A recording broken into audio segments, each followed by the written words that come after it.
So today I'm going to break down 5 simple ways that you can reduce wrist strain and build strength, so you can actually make progress instead of avoiding locomotion altogether. Let's get started. And quick heads up, if you want a step-by-step guide to improving your wrists, grab our wrist strength and mobility cheat sheet, links below.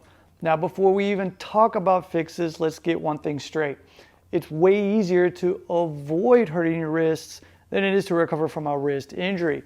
So if you've never done this before, or if you spend most of your day typing, your wrists are really going to feel like the weak link, and that's because they are. But that's not a problem, it's just something to train. And know the solution isn't just push through it. That's how you ended up sidelined in the first place, so let's fix it the smart way. Now one of the easiest fixes is to adjust your hand angle. Just turn your hand slightly outward or inward. You just need to find what feels best for you. Some people find that their fingers facing outward feels much better, and I actually prefer that too. But again, it's going to be up to you. The thing is, your hands don't have to be glued into one exact position. Small tweaks will equal a huge difference. If you shift your weight, you save your wrists.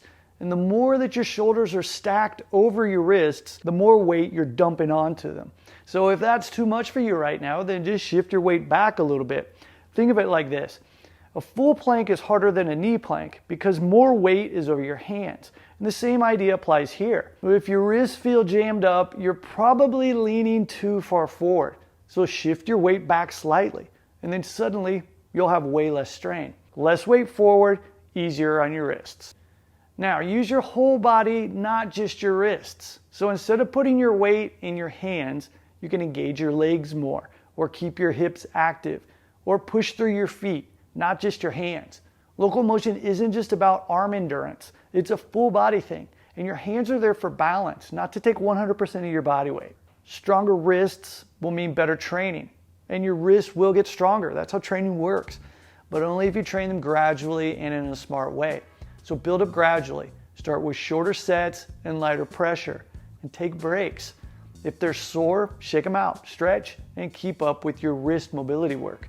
Now keep training. Don't avoid wrist heavy work forever. You've got to do that, but you got to do it in a smart way. And that's literally what Elements is designed for, fixing weak links like this so your body stops holding you back. The bottom line, well, locomotion training puts strain on your wrists. That's just part of the deal. But wrist pain isn't a reason to quit.